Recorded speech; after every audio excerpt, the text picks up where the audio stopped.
In a time of oppression and fear, when hope seemed distant and the people of Israel suffered under the rule of powerful enemies, a courageous woman emerged as a light in the midst of darkness. Deborah, a prophetess and judge, not only faced personal and collective challenges, but also taught us that true strength comes from faith and unity. Her story resonates with those who have ever felt powerless in the face of difficult situations, reminding us that pain and struggle are part of the journey, but they do not define our destiny. By rising up and leading her people in a decisive battle, Deborah shows that with courage and determination, it is possible to overcome any adversity. Join us on this inspiring journey, where we will discover how faith and leadership can transform not only the life of one person, but an entire nation. Before we begin Deborah's incredible story, be sure to subscribe to our channel. By subscribing, you are joining a community that values faith, courage, and the timeless lessons of the Bible. Get ready to be inspired and learn how we can apply these teachings to our lives. Click the subscribe button and come with us on this transformative journey. Let's discover together how Deborah's story can illuminate our paths and encourage us to face the challenges of everyday life. Israel was living through difficult times under the cruel rule of the Canaanites. For 20 long years, the people suffered under the oppression of King Jabin, who had the powerful commander Sisera as his iron arm. Sisera was known for his strength and brutality, leading an army of 900 iron chariots, an unbeatable military force for the Israelites. During this time, life for Israel became a nightmare. The Israelites were forced to abandon their villages and hide in caves, for fear of being attacked. They even avoided the main roads to avoid capture. Their crops and livestock were plundered, and the freedom they once had was now just a distant memory.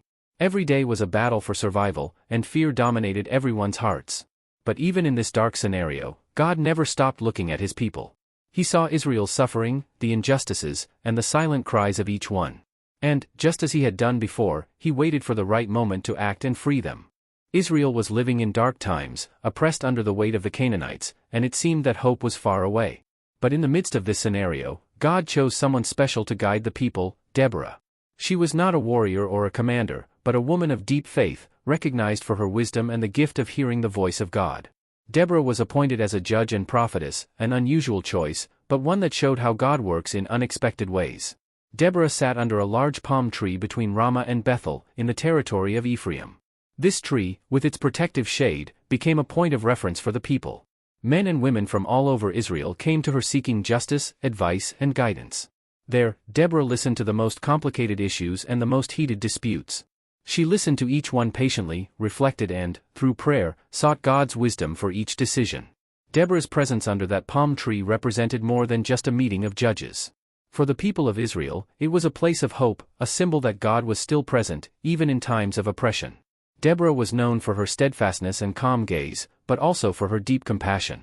She shared the pain of the people, felt the weight of the oppression that Israel bore, and this made her an even more beloved leader. In this way, Deborah became not only a judge, but a spiritual guide in the midst of hardship. Each decision she made brought a small dose of relief and renewed Israel's faith. Under her leadership, the people began to see that God still cared for them, and that hope, though distant, was not entirely lost. She was a beacon in the midst of darkness, a woman chosen to be God's answer in a time of despair. Deborah, the prophetess and judge of Israel, was accustomed to seeking God's guidance to guide the people in their daily affairs. But one day she received a different message, one that was clear and urgent. God wanted Israel to rise up against the Canaanites. He promised deliverance and victory over their oppressors. Deborah understood the seriousness of this call. The people had suffered for 20 years under the rule of Sisera, the Canaanite commander, who had a powerful and intimidating army equipped with 900 iron chariots. Israel, on the other hand, was weakened and lacking resources. Even so, God's word gave Deborah an unshakable confidence that victory was already assured. Knowing that she could not act alone, Deborah prepared to call on Barak, an Israelite commander, to lead the army. She knew that this battle would require deep faith from the people, because facing the Canaanites meant trusting completely in God's promise. For Deborah, this divine instruction was more than a battle order. It was a promise that God was still with Israel and that, despite their circumstances, he would bring victory. Now that you know the powerful message Deborah received from God, we want to hear your thoughts. What do you think of her role as a leader and prophetess? How do you feel about her trust in God, even in the face of such a formidable enemy? Share your thoughts and reflections in the comments below. Your perspective is important to us, and we'd love to hear how Deborah's story resonates with you. Let's chat. After receiving divine instruction to free Israel, Deborah knew it was time to act.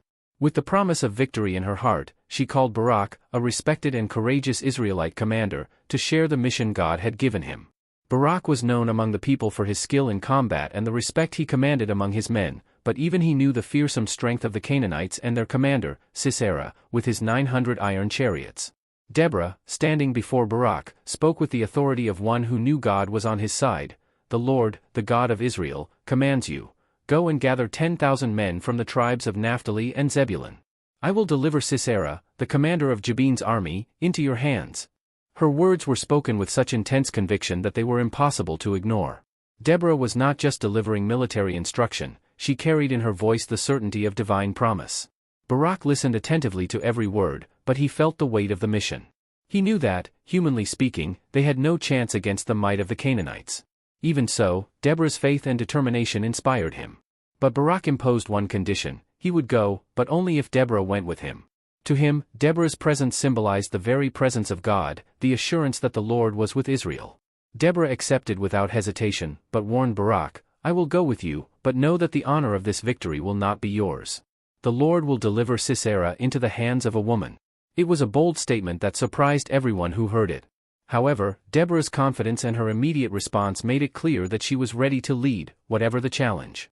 So Deborah and Barak set out to gather the army, calling 10,000 men from the tribes of Naphtali and Zebulun, men who had lived under oppression and fear, but who now, with God's call and Deborah's presence, felt ready to fight. The promised battle was approaching, and the people were preparing for a confrontation that, to human eyes, seemed impossible to win, but which in Deborah's eyes was the opportunity to see the powerful hand of God acting in favor of Israel. After Barak summoned the army and assembled the army, the anticipation in the Israelite camp was palpable. The people were excited and eager, ready for a battle that could change the course of their lives. Deborah, full of faith, knew that victory was within reach. With the army prepared, she gave an important and inspiring instruction: "Arise. The Lord will deliver Sisera into your hands." Deborah, in her wisdom, had already received a prophecy from God about Sisera's fate. The Lord had promised that the Canaanite commander, known for his brutality and strength, would be defeated. This prophecy was a bold statement, especially considering the might of Sisera's army, which had 900 iron chariots. For the Israelites, the idea of defeating such an adversary was hard to believe, but trust in God became the fuel that drove their faith. The battle was set to take place on Mount Tabor. Deborah and Barak led their men there, and when the time for battle arrived, Deborah raised her voice and proclaimed, "Now is the time. Forward, for the Lord goes before you."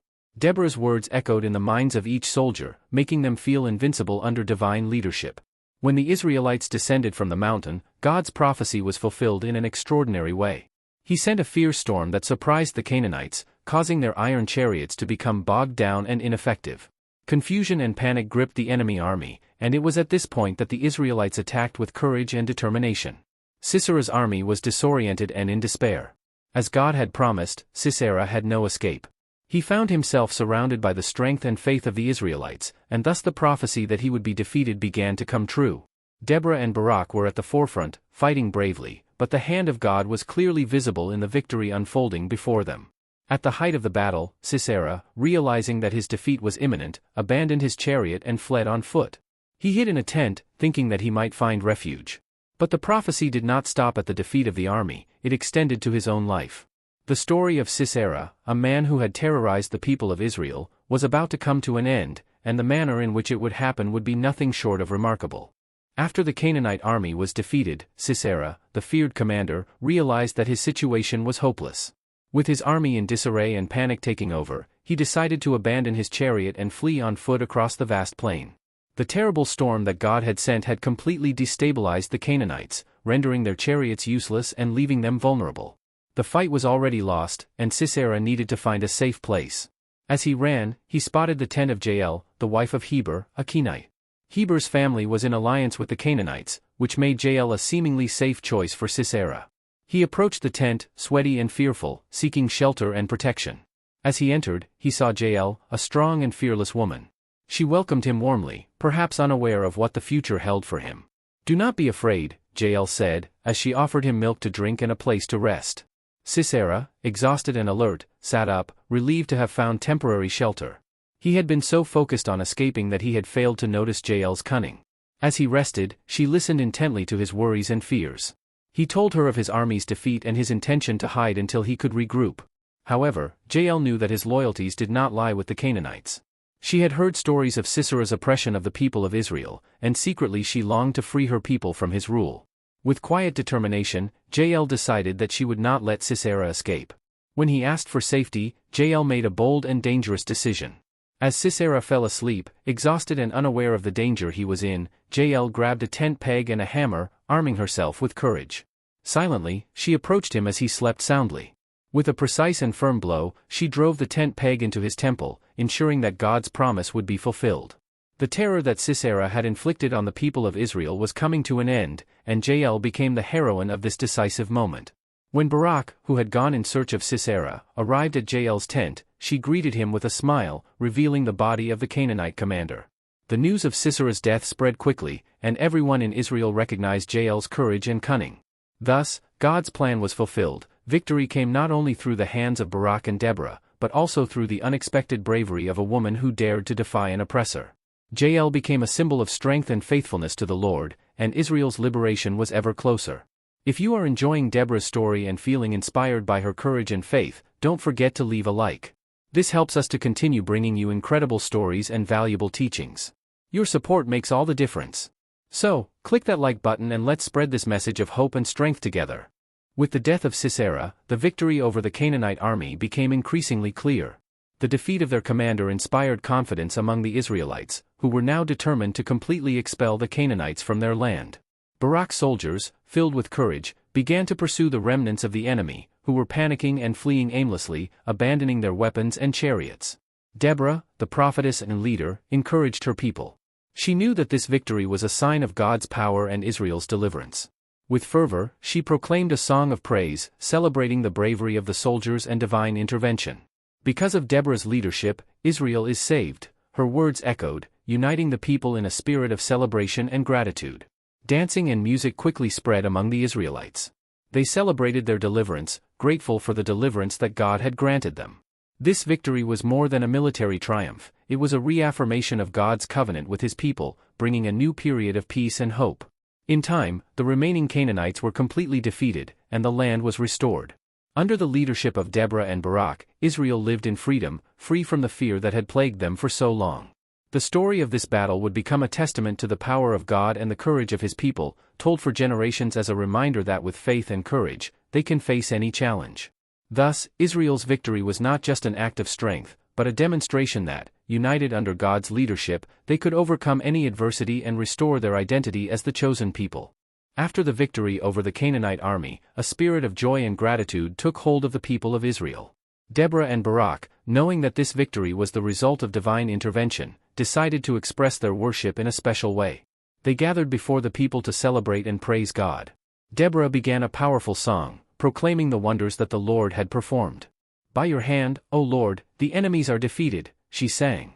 Each verse reminded the people that the victory was not due to their strength alone, but to the supernatural action of God. Barak joined her, and together they extolled the bravery of the Israelite warriors and the courage of the women, especially Jael, who had defeated Sisera. "Blessed is Jael among women," they celebrated, recognizing the crucial role she had played in the victory. The song became a hymn of celebration, echoing throughout the land. The people joined them in dancing and praising God as Canaanite oppression was lifted, giving way to hope and deliverance. It was a moment of deep connection with the Lord, where everyone remembered that he was always there to fight alongside his people. Deborah and Barak, as leaders, led the people in praise, reinforcing God's faithfulness and the importance of obedience. The song they created was not just a celebration of victory, but a testament to God's covenant with Israel. This song would become part of Israel's history, passed down from generation to generation as a symbol of faith and courage. It inspired future leaders and warriors to stand up in confidence, knowing that the Lord would always be at their side. The celebration of that victory became a milestone in history, and the song of Deborah and Barak would echo in the hearts of the people, reminding them of God's power in times of adversity. After the defeat of the Canaanite army, Israel experienced a period of peace that it had longed for. The oppression that had marked the nation for years finally dissipated, allowing families to breathe a sigh of relief and rebuild their lives. The fields, once the scene of battles, now flourished with abundant crops, bringing prosperity to the people. The tribes of Israel, united by victory, strengthened their bonds of friendship and solidarity. Meetings became common, where they discussed the laws and customs that God had established, ensuring that everyone lived according to divine precepts. Justice and equity were restored, fostering an environment where morality flourished. Deborah continued to play an essential role as judge and prophetess. With wisdom and discernment, she led the people and guided them in important decisions. The people's trust in her judgment grew, and many sought her guidance in times of uncertainty. Deborah not only guided the Israelites in practical matters, but she also inspired them to remain steadfast in their faith, reminding them of the God who had delivered them. Stories of her victory over the Canaanites were told in homes and at feasts, reinforcing the people's national identity. Songs of praise were sung, expressing gratitude to God for his protection and blessings. Children grew up listening to these stories, prepared to face future challenges with faith and courage. This period of peace in Israel became a testament to the power of unity and faith. The people learned that trusting in God and supporting one another could lead to great victories. Peace meant not only an end to strife, but a new chapter in Israel's history marked by hope, justice, and the promise of a bright future under God's leadership. Now that we've explored Deborah's inspiring story, we want to hear your thoughts. What were the moments that touched your heart the most? How do her courage and faith in God impact your life today? Share your thoughts, reflections, and questions in the comments below.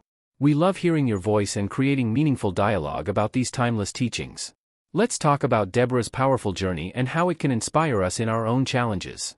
And so we come to the end of our journey through the incredible story of Deborah. We have seen how this strong and courageous woman not only faced great challenges, but also brought hope and deliverance to the people of Israel in times of trouble. Deborah teaches us that even when all seems lost, we can find the courage to fight and make a difference. Her faith in God and her determination showed that together, we can overcome any adversity. And what we can learn from Deborah is that each of us has the power to be a leader in our own lives, inspiring others and promoting justice. So as we face our own challenges, let us remember Deborah and the strength she brought to her people. May we rise up, support one another, and trust that with faith and courage, we can conquer our fears and achieve great things. If you were inspired by Deborah's story and want to follow more stories of faith and courage, be sure to subscribe to our channel. By subscribing, you are joining a community that values biblical teachings and life-changing experiences. Click the subscribe button and activate the bell so you don't miss any new content. Together, we will continue to learn and grow on our spiritual journey. Thanks for watching and see you next time.